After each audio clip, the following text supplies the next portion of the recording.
Welcome to the MOM-enomics podcast. I am your host, Booth Parker, mom, wife, and certified public accountant. Today on the podcast, we are going to change gears a little bit from what I've talked about the last couple weeks, and we are going to talk about small business. So today's topic can be applicable to the solopreneur working from their dining room table with a side hustle to the big business owner that's maybe a little more established and is already growing. So what I want to talk about is maximizing what your business owns and controls and minimizing what your business doesn't own or control and is also dependent upon. So typically when we think about what a business owns, it's assets. You think of the dorky accounting thing with fixed assets that are depreciated. So you may be thinking equipment or company vehicles or all of those kind of things. And while those are important to a business, they're not exactly the thing I'm referring to today when I talk about what your business owns. So social media has allowed a lot of businesses to grow without a lot of capital and funding. And that is a really great thing. It has created opportunities for small businesses, especially women and people doing a side hustle. It has created a lot of opportunities that did not exist 20 and 30 years ago. But you've also probably heard the potential, all the talks, etc., about a potential ban on TikTok. And a lot of people have built a business on TikTok, and TikTok has become their livelihood. It's their family income, or it's a side hustle for their family to support their budget and things of that nature. And so completely relying just on TikTok for their business has them probably in a little bit of a panic, because what happens if TikTok does get banned? But what if all social media platforms went away? What then? So this is where you need to think about a way that your business could continue operating autonomously without those platforms, because after all, you do not own the social media platforms. So regardless of how big your presence is or your number of followers on social media, you do not yourself control or own those platforms. And that also kind of creates I call it the never-ending rat race. The algorithms are changing this, that, and the other. You have no control over these things, so you're constantly having to adjust how those change to keep your business in front of your customers and potential customers. But your business does own its website. You own the domain, you own the website, you own the email list you create. Text message lists are becoming a more common thing as well. So your business does own things like that and has control over how they are delivered to your customer. And one thing that's an issue for a lot of businesses on social media platforms is those algorithms. When you're trying to push people away from the social media platform, say to your website or somewhere off of that social media platform, it negatively impacts your reach and those kind of things in that platform. The social media platform doesn't want you sending people away. So a lot of businesses are maybe hesitant to send people out of social media because it may affect their presence within social media. So that one's definitely a catch-22, as I call it, because you're kind of damned if you do and damned if you don't, right? A lot of businesses have created stores within the social media platforms, especially on TikTok. But that's where I go back to the question, what happens if the platform goes away? Have you established enough of a presence with your website? Have you built enough of an email list? Are you active with it? All of these things that you have a presence separate from your one on the social media platform. So imagine this, and sadly I've seen it happen. You have grown a huge following on a social media platform, and you have this really great presence, and you've created a store within the platform, and you're selling products on this platform all the time, and you're making good money and supporting your family and all of these super, super things that have happened because of social media. And then all of a sudden, your page gets shut down. It happens for various reasons. Sometimes they're hacked.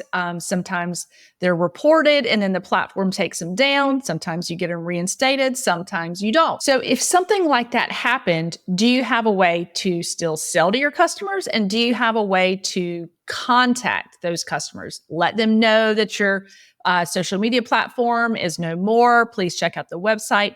things like that. I've really learned recently that a lot of people with big social media followings actually don't even have an email list or a website. So they're completely dependent on that social media platform for their business. Using social media platforms is a great way to grow. It is a great way to find customers, find new customers after you've already established your business, all of those kind of things. But you want to make sure that it's not your only way. It can be a great growth strategy, but then you still want to have website, email list, some kind of contact that you yourself with your business owns. So as the old saying goes, you don't want to put all your eggs in one basket, especially when that basket is not owned or controlled by you, and neither is the chicken in this kind of situation. So let's look at a completely different kind of example. Maybe your business isn't all on social media.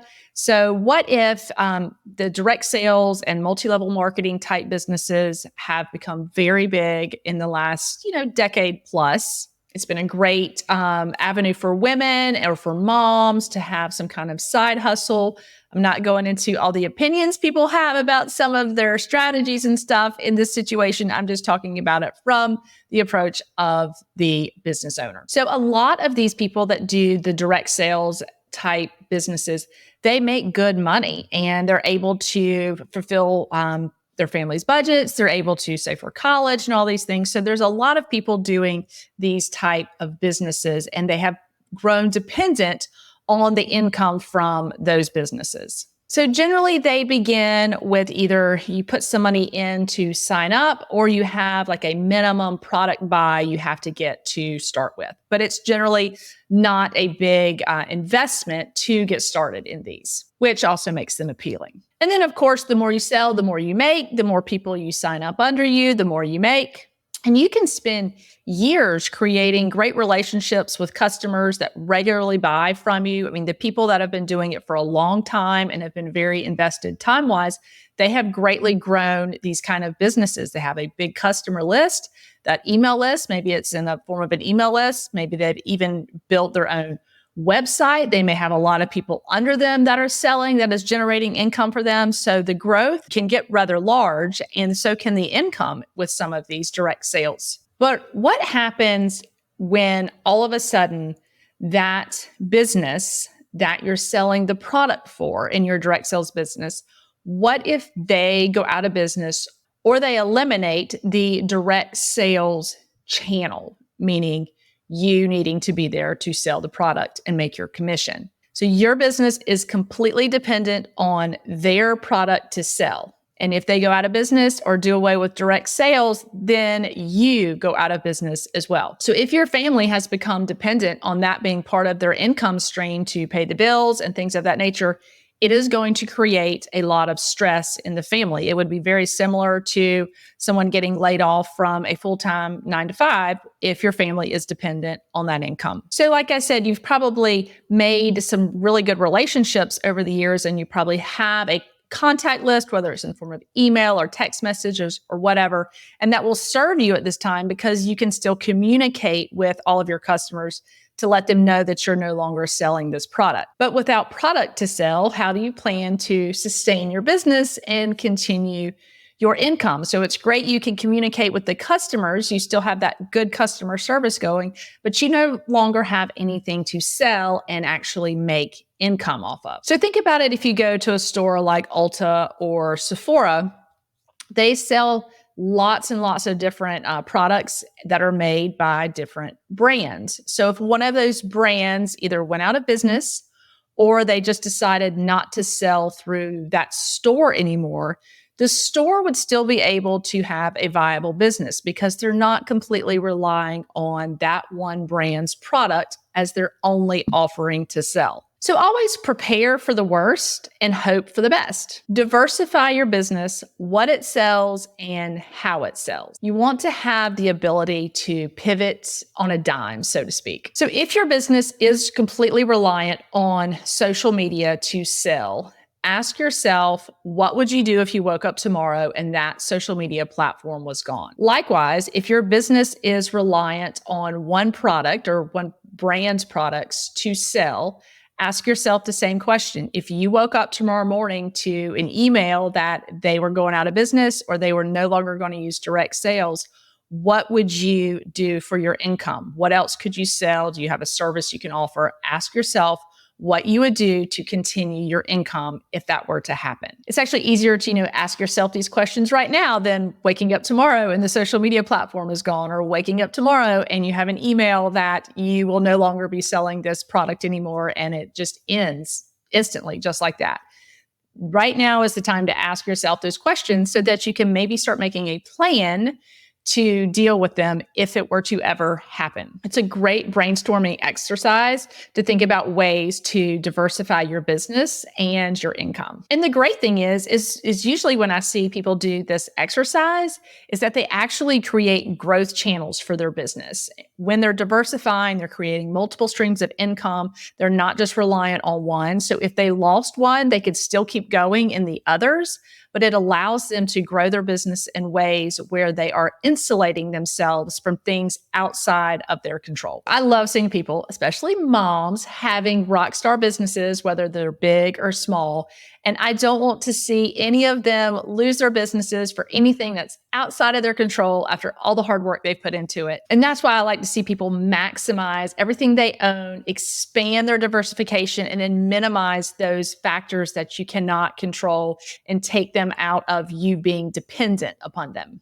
And also, if you are a fan of women entrepreneurs and business leaders like I am and would like to support them and learn from them and be inspired from them, be sure and check out my other podcast on the Carolina Women's Collective, where I interview amazing women entrepreneurs and business leaders, and we hear their story. We talk about tricks to their success. We talk about things they've overcome to get to where they are. And Carolina Women's Collective also has an in-person annual summit in October. So if you're interested in attending that, hearing some amazing speakers to be inspired and learn all sorts of things about women business leaders, entrepreneurs, all of those great things, be sure to check it out on our website, which I will link both the website and the podcast in the show notes. That's a wrap on this episode of MOM-enomics. Be sure to follow me, Booth Parker, on Instagram, and be sure to hit the follow button on your favorite podcast app. And for more freebies and resources, visit my website at www.boothparker.com. Thanks for listening. And as always, information contained on this podcast is intended for educational purposes and is not considered financial advice.